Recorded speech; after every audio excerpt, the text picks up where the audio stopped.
जय हिंद मेरे प्यारे बच्चों। Welcome to Ravi online classes. तो बच्चों, आज हम इस वीडियो में पढ़ने वाले हैं क्लास 12th केमिस्ट्री। केमिस्ट्री का मेरे प्यारे साथियों वन शॉट रहेगा chapter first and chapter second का मोस्ट इम्पॉर्टेंट ऑब्जेक्टिव क्वेश्चन। क्या मेरे प्यारे दोस्तों? ऑब्जेक्टिव क्वेश्चन जो कि एग्ज़ाम में यहीं से 100% लड़ेंगे। तो आप लोग जितने भी बच्चे देखेंगे वीडियो को पूरा देखिएगा, ठीक है। अगर वीडियो आप लोगों को पसंद आए तो वीडियो को लाइक कर दीजिएगा। चैनल पर जो बच्चे नए जुड़ेंगे वो चैनल को सब्सक्राइब कर दें और हाँ, बेल आइकन को साथ ही साथ ऑल पे सेट कर लें, क्योंकि क्लास 10th के बच्चों के लिए एंड 12th के बच्चों के लिए यहाँ पे आप लोगों को रेगुलर वीडियो डाला जाता है। तो आप लोग सभी बच्चे पढ़ें। और 12th के बच्चों के लिए हिंदी का मेरे प्यारे दोस्तों और स्पेशलिस्ट ऑब्जेक्टिव क्वेश्चन हमने अपलोड कर रखा है और भी ऑब्जेक्टिव एग्जाम तक आते रहेंगे। महा मैराथन क्लास चलेंगे मेरे प्यारे साथियों।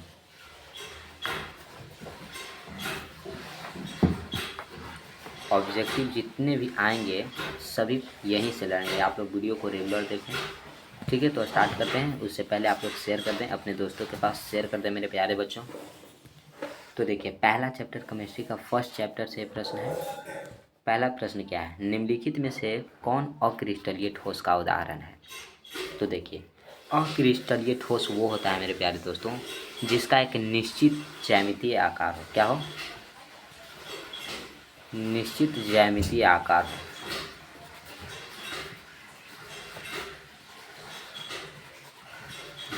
और जिसे बराबर बराबर भागों में बांटा जा सके। तो जैसे देखिए, NaCl ये हमारा क्या है? क्रिस्टल है। NaCl क्रिस्टल है और पूछा जा रहा है अक्रिस्टल। ZnS ये भी हमारा क्रिस्टल है, तो ये भी नहीं होगा। SiC ये भी हमारा क्रिस्टल है। तो क्रिस्टल कौन नहीं है? कांच नहीं है। इसका कोई निश्चित ज्यामितीय आकृति नहीं है और इसे बराबर बराबर नहीं बांट सकते हैं, क्योंकि इसे बराबर बांटेंगे तो ये टूट जाएगा, इधर से उधर से बिखर जाएगा। ऑप्शन नंबर सी राइट हो जाएगा। इंग्लिश मीडियम के बच्चों के लिए भी देखिए, विच ऑफ द फॉलोइंग आप लोग इसे कर लीजिएगा, ठीक है। हो जाएगा हमारा ऑप्शन सी ग्लास।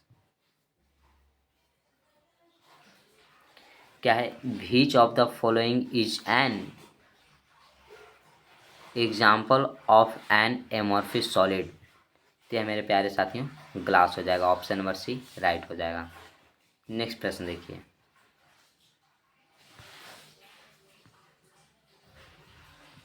नेक्स्ट प्रश्न है, रवा में जब इलेक्ट्रॉन आयन द्वारा खाली स्थान में पकड़ लिया जाता है तब कौन सा दोष होता है?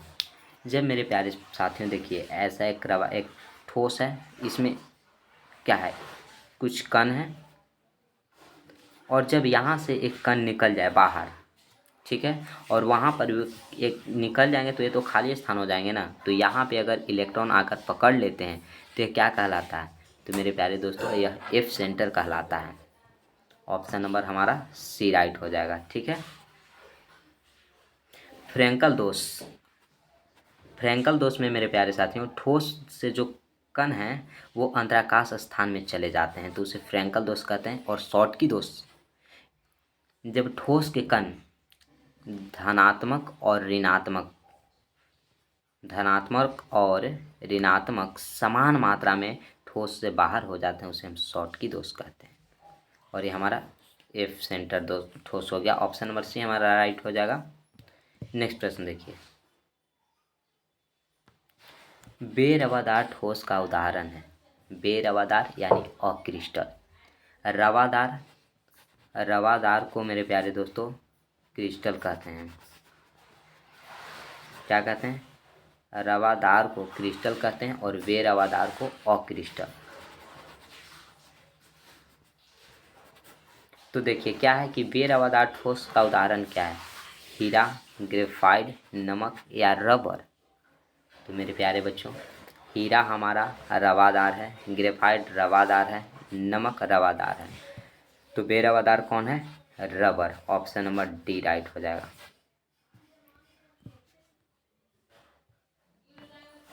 अगला प्रश्न है, HCP इकाई सेल में परमाणु की संख्या कितनी होती है? तो मेरे प्यारे दोस्तों, HCP में परमाणुओं की संख्या 6 होती है। Option number C. HCP is the number cell of, सोचिए, HCP is the number of atom in the unit cell.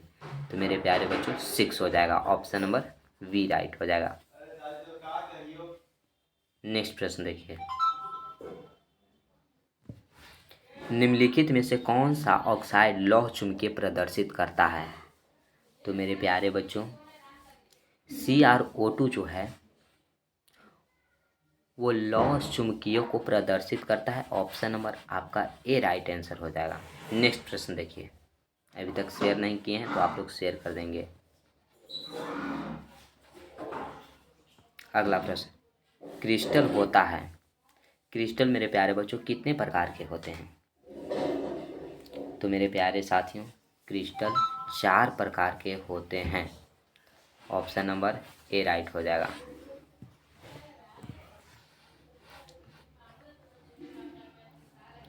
रवा ठोस कौन है? रवादार ठोस क्या है? कहीं कहीं मेरे प्यारे बच्चों रवादार ठोस, रवादार की जगह पर रवा भी रहेगा, क्रिस्टल भी रहेगा। ओके, तो देखिए, रवा ठोस क्या है? हीरा, रबर, कांच या इनमें से कोई नहीं। तो रबर को मेरे प्यारे बच्चों, रबर को देखिए बराबर भागों में नहीं बांटा जा सकता है, कांच को बराबर भागों में नहीं बांटा जा सकता है। इनमें से कोई नहीं होगा, यानी कि हीरा हो जाएगा। ऑप्शन नंबर आपका ए राइट हो जाएगा। हीरा जो है वो रवादार ठोस है। ये सभी बहुत इंपॉर्टेंट है, आप लोग इसे याद रखिएगा, क्योंकि ऑब्जेक्टिव में 2 मार्क्स आ जाएंगे। 2 प्रश्न तो मेरे प्यारे बच्चों इससे पूछेगा ही पूछेगा कि रवादार ठोस कौन है और बेरवादार ठोस कौन है। नेक्स्ट प्रश्न है, निम्नलिखित में से कौन सा गुण क्रिस्टल ठोस पदार्थ का नहीं है? कौन सा, इसमें 4 ऑप्शन दिए हुए हैं ना मेरे प्यारे बच्चों, तो ये 4 ऑप्शन में से कौन सा ऐसा ऑप्शन है जो क्रिस्टल ठोस पदार्थ का नहीं है? तो यह मेरे प्यारे बच्चों देखिए, पहला पढ़ते हैं क्या है, विभिन्न दिशाओं में सामान्य गुण। यही मेरा सही आंसर हो जाएगा मेरे प्यारे बच्चों, कि विभिन्न दिशाओं में जो सामान्य गुण है वो क्रिस्टल ठोस पदार्थ का गुण नहीं है। ऑप्शन नंबर ए राइट हो जाएगा। नेक्स्ट देखिए, घनाकार क्रिस्टल में ब्रेवेस जालक की संख्या होती है। तो मेरे प्यारे बच्चों, पहले तो आप लोग कमेंट बॉक्स में ये बताएं, कमेंट बॉक्स में आप लोग बताइए कि टोटल ब्रेवेस जालक की संख्या कितनी होती है? तो मेरे प्यारे साथियों 14 होता है। टोटल ब्रेवेस जालक की संख्या 14। पूछा जाए मूल क्रिस्टल तंत्रों की संख्या, तो मेरे प्यारे बच्चों मूल क्रिस्टल तंत्रों की संख्या 7 होती है, ब्रेवेस जालक की संख्या 14 होती है। और यहाँ पूछ रहा है घनाकार क्रिस्टल में ब्रेवेस जालक की संख्या कितनी होती है? तो यह मेरे प्यारे दोस्तों घनाकार बोल रहा है तो ये 3 होता है। सबसे अधिक अगर पूछा जाए सबसे अधिक ब्रेवेस जालक किस में होता है, तो यह मेरे प्यारे बच्चों ऑर्थोरोम्बिक में होता है, उसमें 4 होते हैं। अगला प्रश्न देखिए, किस क्रिस्टल के 2 समानांतर तलों के मिलकर निर्देशांक होते हैं? कौन से क्रिस्टल के मेरे प्यारे बच्चों 2 समानांतर तलों को मिलकर एक निर्देशांक होते हैं? तो यह मेरे प्यारे बच्चों समान होते हैं। ऑप्शन नंबर ए राइट हो जाएगा। 100% राइट आंसर है बाबू।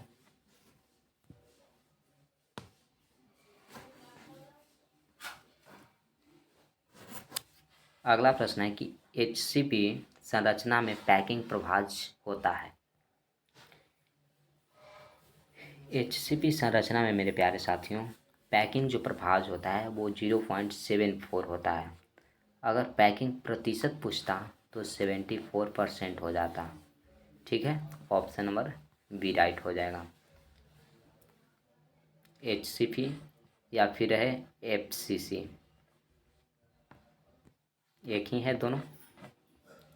मूल क्रिस्टल तंत्रों की संख्या होती है, देखिए हमने बताया था कि मूल क्रिस्टल तंत्रों की संख्या 7 होती है, ब्रेव जालक की संख्या 14 होती है।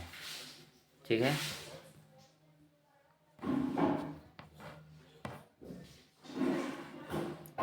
VCC इकाई सेल में मुक्त खाली जगह का प्रतिशत। VCC में मेरे प्यारे साथियों मुक्त खाली जगह का प्रतिशत कितना होता है? तो पहले आप लोग बता दीजिए कि पैकिंग प्रकुंता जो होता है वो कितना होता है। पैकिंग, अगर आप लोग पैकिंग जानते हैं तो खाली स्थान भी जान जाएंगे। तो पैकिंग मेरे प्यारे बच्चों 68% होता है VCC में। तो टोटल कितना होता है 100, उसमें 68 आप लोग घटा दीजिए, क्या आ जाएगा 32%। ऑप्शन नंबर आप लोगों को ए दिख रहा होगा, ऑप्शन ए राइट हो जाएगा। ठीक है, अगला प्रश्न देखिए। एक धातु का रवाकरण हेक्सागोनल क्लोज पैकिंग संरचना में होता है तो धातु की कोऑर्डिनेशन संख्या क्या होगा? HCP का मेरे प्यारे बच्चों कोऑर्डिनेशन संख्या पूछ रहा है, तो कोऑर्डिनेशन नंबर क्या होता है मेरे प्यारे बच्चों?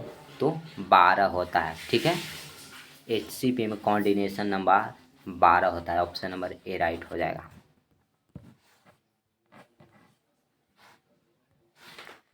पोटेशियम का क्रिस्टल होता है अथवा NaCl क्रिस्टल की संरचना होती है, बताइए। ये भी क्वेश्चन है और ये भी क्वेश्चन है और दोनों का आंसर एक ही होगा। तो यह मेरे प्यारे दोस्तों फलक केंद्रित घनीय जालक में होता है, ऑप्शन नंबर ए राइट हो जाएगा। बहुत ही आसान आसान प्रश्न है, आप लोग पूरा वीडियो को देखिएगा, शेयर जरूर कीजिएगा।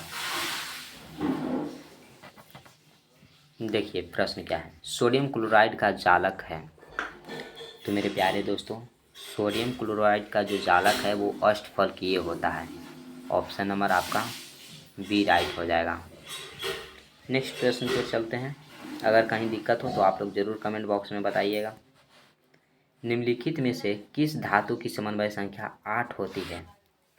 कौन सा धातु है मेरे प्यारे बच्चों? देखिए यहाँ धातु है Ke, Fe, Zn, Au।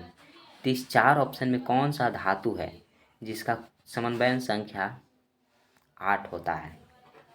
तो मेरे प्यारे बच्चों पोटेशियम का समन्वय संख्या 8 होता है, ऑप्शन नंबर ए राइट हो जाएगा के।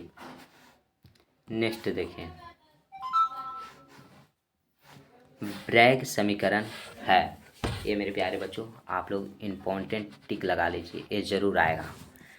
तो मेरे प्यारे साथियों ब्रैग का समीकरण होता है n लेमडा बराबर 2d साइन थीटा। आप लोग देख सकते हैं कौन सा ऑप्शन है, ऑप्शन नंबर डी राइट हो जाएगा, n lambda equal to 2d sine theta.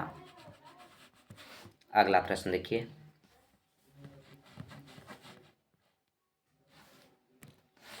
Body centre cubic एकल सेल में लैटिस बिंदुओं की संख्या होती है। बॉडी सेंटर BCC,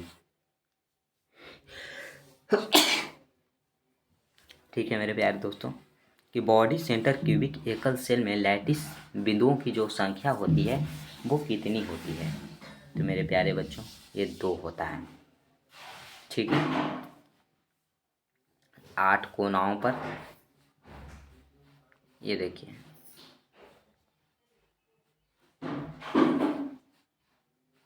8 कोनाओं पर होता है मेरे प्यारे बच्चों, थोड़ा सा देखिए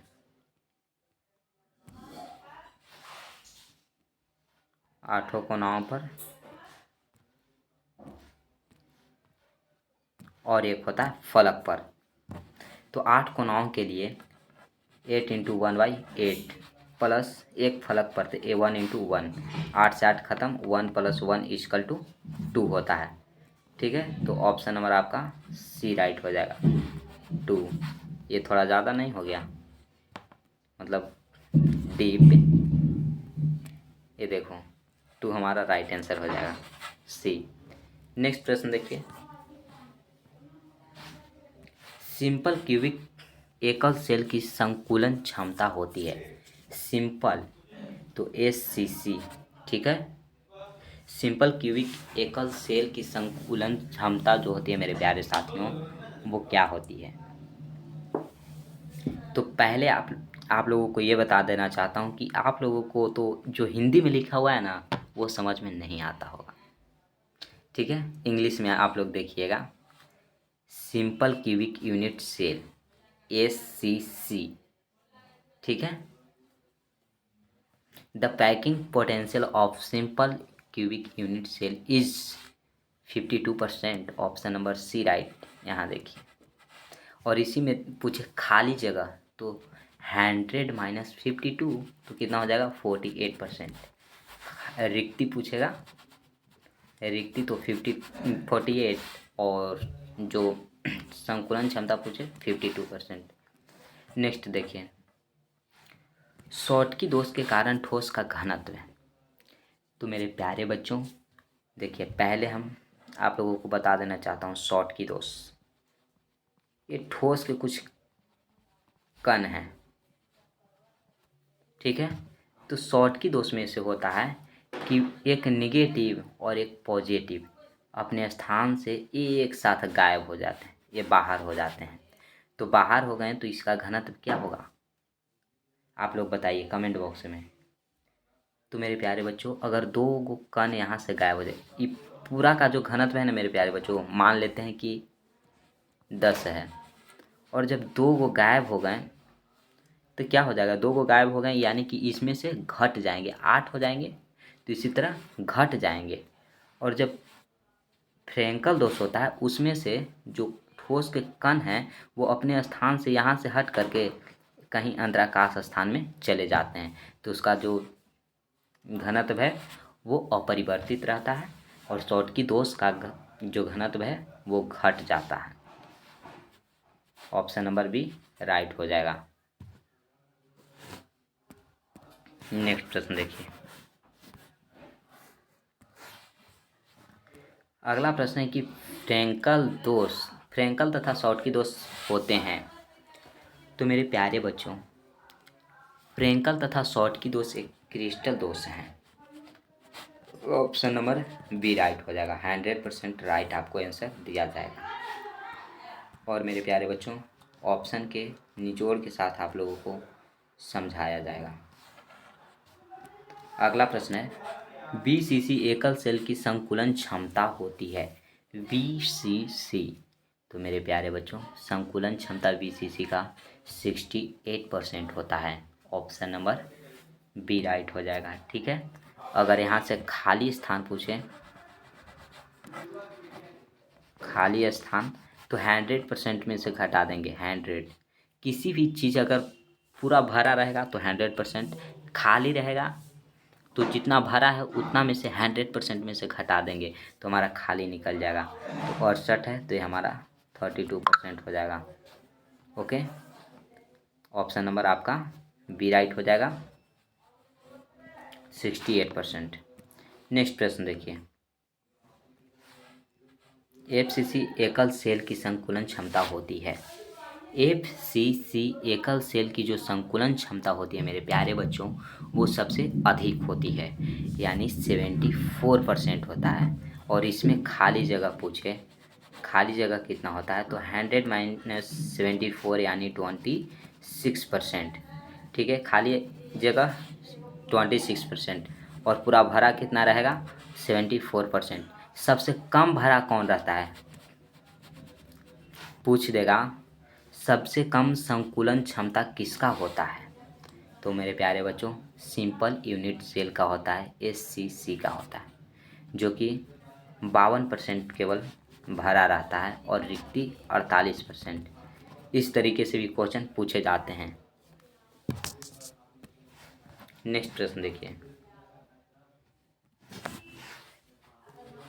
फलक केंद्रित घनीय, ये पनीय लिखा गया है, यहाँ हो जाएगा घनीय, आप लोग इसे देख लीजिएगा, ठीक है।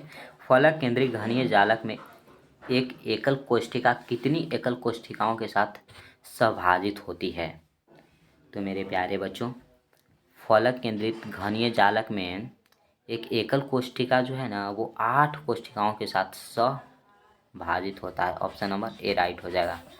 8 कोशिकाओं के साथ सभाजित रहता है। ऑप्शन ए राइट हो जाएगा। नेक्स्ट देखिए,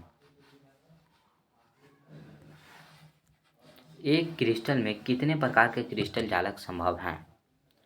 तो मेरे प्यारे दोस्तों, एक क्रिस्टल है ना उसमें 23 प्रकार के क्रिस्टल जालक संभव हैं। ऑप्शन नंबर ए राइट हो जाएगा, 23। नेक्स्ट देखिए, CaCl की क्रिस्टल संरचना होती है। मेरे प्यारे दोस्त, CaCl की जो क्रिस्टल संरचना होती है वो FCC होती है। Option number B right. Next देखिएगा,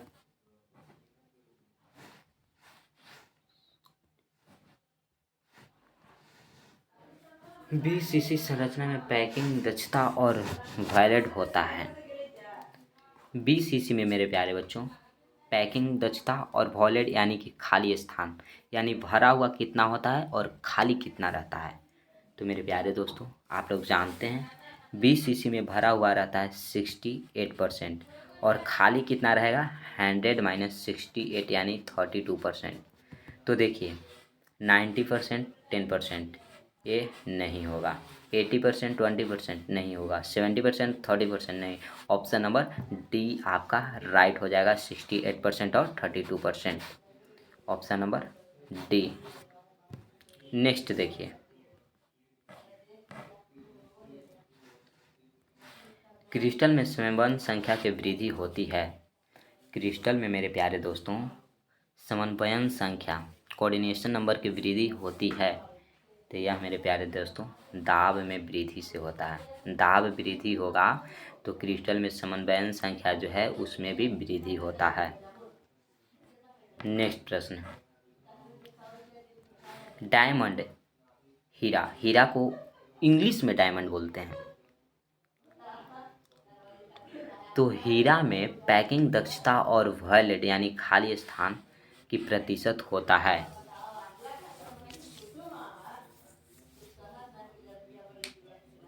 देखिए, the packing efficiency and violet percentage in diamond is, तो कह रहा है कि डायमंड में पैकिंग दक्षता और खाली स्थान का जो प्रतिशत है वो कितना होता है।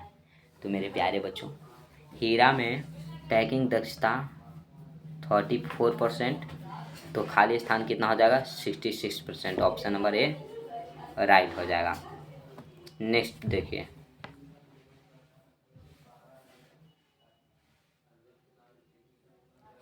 निम्नलिखित में किसमें फ्रैंकलिन डिफेक्ट है। तो मेरे प्यारे बच्चों,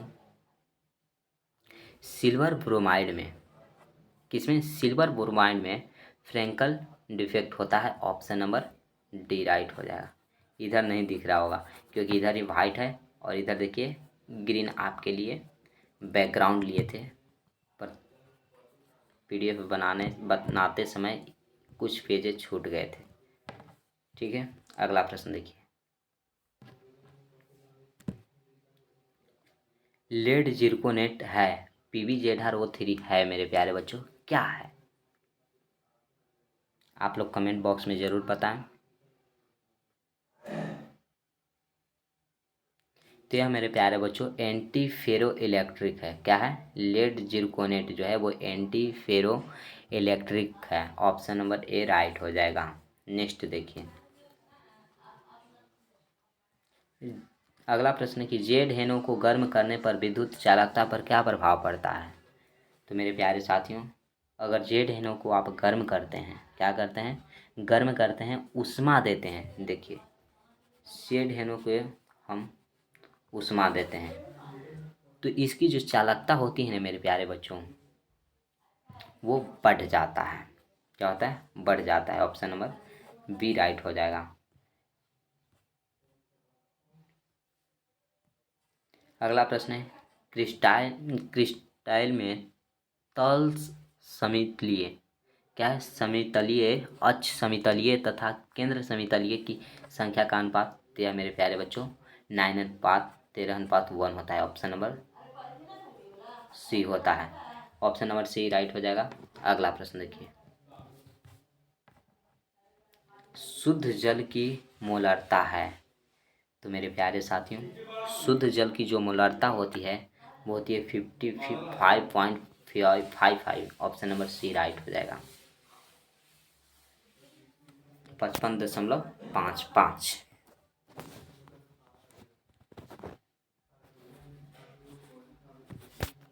अगला प्रश्न है, निम्नलिखित में कौन सजात गुणन है? कलेक्टिव प्रॉपर्टीज कौन है मेरे प्यारे बच्चों, बताइए तो। ये मेरे प्यारे साथियों, प्रासरणी दाब जो है ना वो सहजात गुण वाला है। ऑप्शन नंबर ए राइट हो जाएगा। नेक्स्ट प्रश्न, किस पर ताप का प्रभाव नहीं पड़ता है? तो मेरे प्यारे साथियों, मोलरता पर ताप का प्रभाव पड़ता है, सामान्यता पर भी ताप का प्रभाव पड़ता है, फॉर्मलता पर भी ताप का प्रभाव पड़ता है। तो मोललता और मोल प्रभाव जो है उस पर ताप का कोई प्रभाव नहीं पड़ता। ऑप्शन नंबर बी राइट हो जाएगा 100%। नेक्स्ट प्रश्न देखिए, प्रोटीन तथा पॉलीमर का आणविक द्रव्यमान ज्ञात करने के लिए उपयुक्त विधि है। तो मेरे प्यारे बच्चों, प्रोटीन तथा पॉलीमर का जो आणविक द्रव्यमान ज्ञात करने के लिए विधि है वो है प्रासरणी दाब। ठीक है, प्रासरणी दाब से ही हम प्रोटीन तथा पॉलीमर का आणविक द्रव्यमान ज्ञात करते हैं। ऑप्शन नंबर ए राइट हो जाएगा। नेक्स्ट प्रश्न आप लोग देख सकते हैं,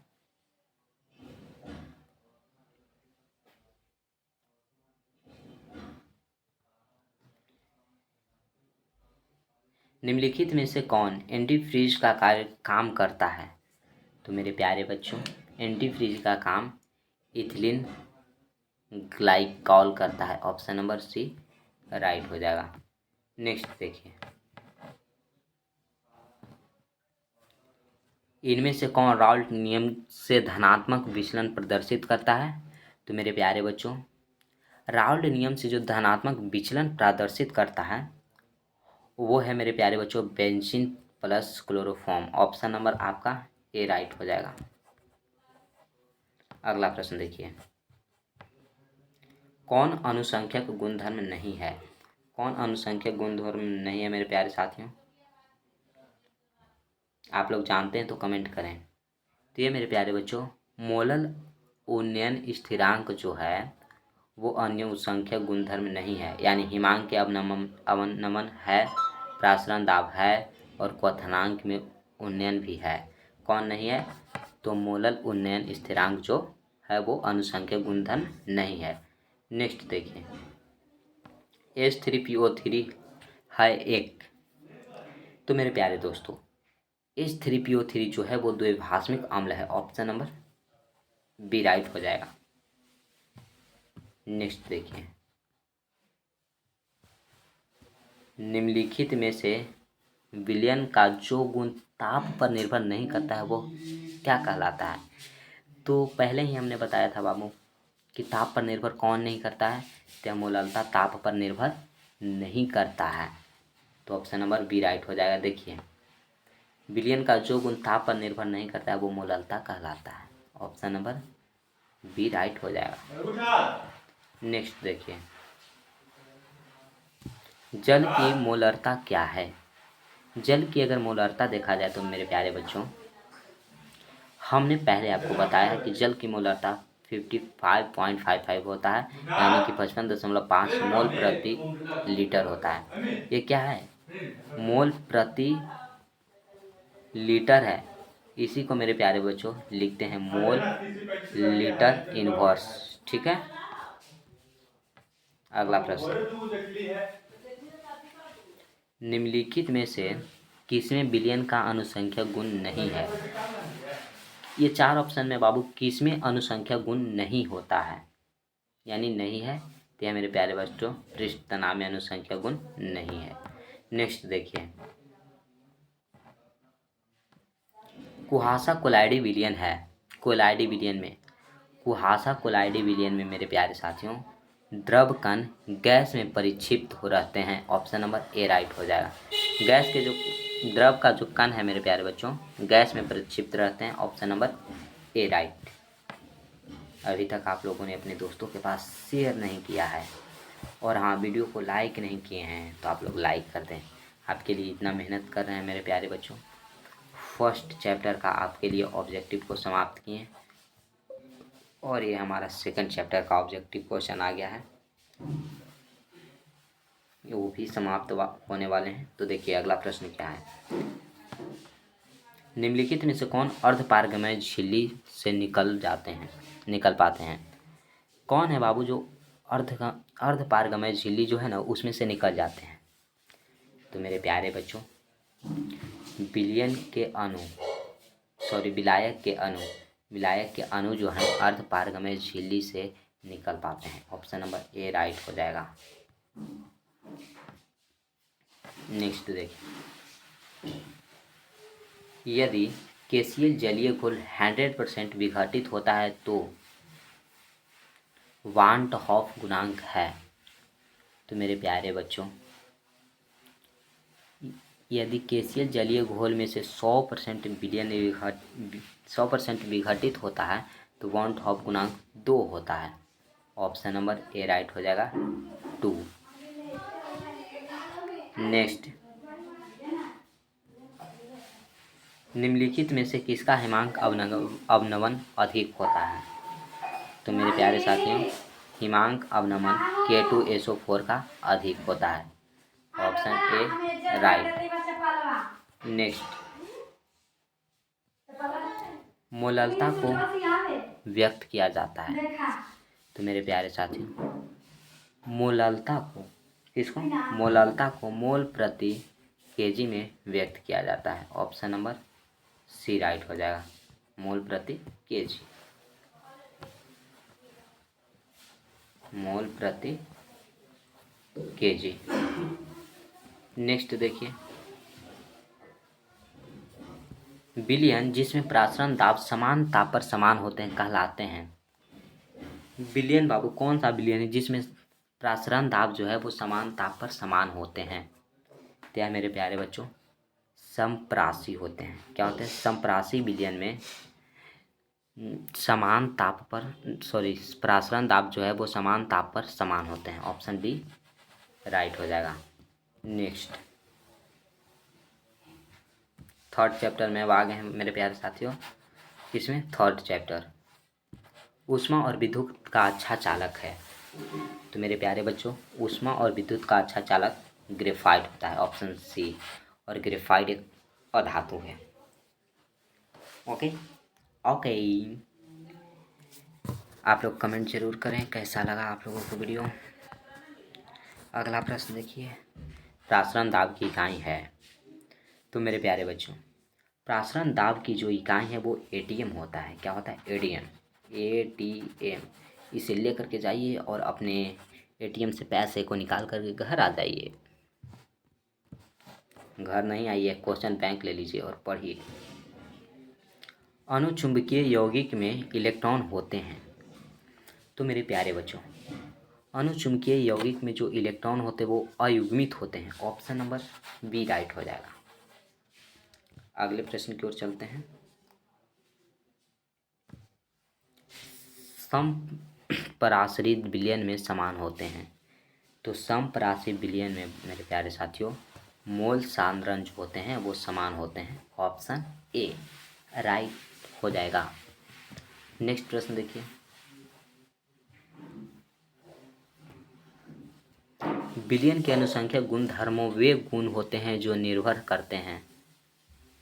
विलयन के अनुसंख्यक गुणधर्म में वे गुण होते हैं जो मेरे प्यारे साथियों केवल कणों की संख्या पर निर्भर होते हैं। ऑप्शन नंबर डी राइट हो जाएगा। नेक्स्ट प्रश्न, आदर्श विलयन का निम्न में से कौन गुण है। तो मेरे प्यारे बच्चों आदर्श विलयन यह राउल्ट के नियम का पालन करता है। ऑप्शन ए राइट हो जाएगा। आदर्श विलयन जो है वो राउल्ट के नियम का पालन करता है। नेक्स्ट प्रश्न, पहाड़ों पर जल का क्वथनांक कम हो जाता है क्योंकि वहाँ पे वायुमंडलीय दाब कम होता है। जैसे जैसे आप ऊपर जाते हैं वायुमंडलीय दाब जो है वो घटता है यानी कम होता है। ऑप्शन ए राइट हो जाएगा। नेक्स्ट प्रश्न है, मानव रक्त का पीएच मान होता है। तो देखिए, मानव रक्त का पीएच मान मेरे प्यारे बच्चों 7.4 होता है। क्या होता है? 7.4। अब याद कैसे रखें? मानव को मेरे प्यारे बच्चों सप्ताह में यानी कि वीक में लिख देते हैं। सप्ताह में रक्त 7 दिन जरूरी है। कितना दिन जरूरी है? 7 दिन जरूरी है, क्योंकि रक्त नहीं रहेगा तो इंसान मर जाएगा। आप जानते हैं खून की कमी से बहुत कमजोरी होता है और खून की कमी अधिक हो जाने से व्यक्ति की मौत हो जाता है। तो मनुष्य को रक्त की ज़रूरत 7 दिन है और इसे कम से कम सप्ताह में 4 दिन डोनेट करना चाहिए।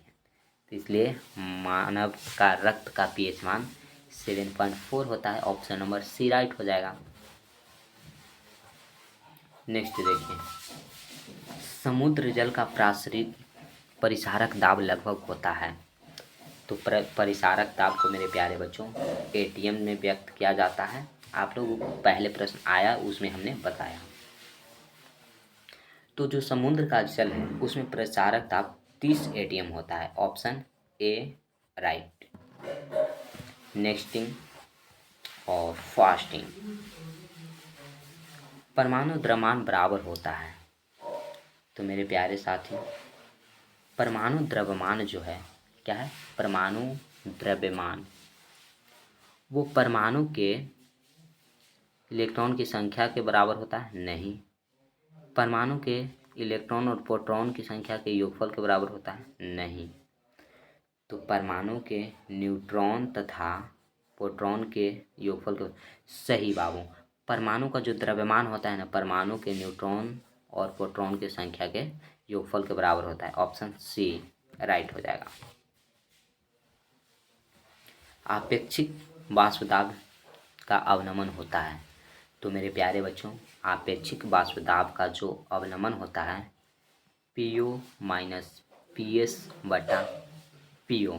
आप ऑप्शन देख सकते हैं कौन सा हो जाएगा। तो मेरे प्यारे बच्चों, आप ऑप्शन बी देख सकते हैं। Option B is right answer. Next प्रश्न देखिए, धुत अपघटन, ये धुत कैसा हो गया मेरे प्यारे बच्चों? इधर लिख, नहीं इधर नहीं, वहीं पे लिख देता हूँ। विद्युत क्या है? विद्युत, ये धुत नहीं है। विद्युत अपघटन का उदाहरण है। तो विद्युत अपघटन किस में होता है? आप जानते हैं? चीनी में होता है? नहीं होता। यूरिया में होता है? नहीं होता है। बेंजीन में होता है? नहीं होता। सोडियम एसीटेट में विद्युत अपघटन होता है।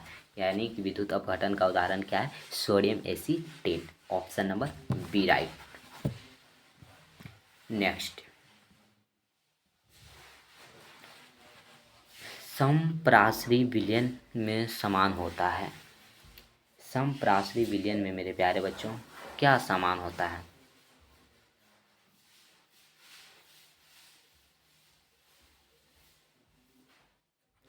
तो मेरे प्यारे साथियों, मोलर सांद्रण जो होता है वो समान होता है। ऑप्शन ए, ये पहले भी आ चुका है प्रश्न। अगला प्रश्न, निम्नलिखित में से किस 0.1 m बिलियन का हिमांक न्यूनतम होगा? यह मेरे प्यारे बच्चों पोटेशियम सल्फेट का होता है। ऑप्शन ए राइट हो जाएगा। अगला प्रश्न देखिए,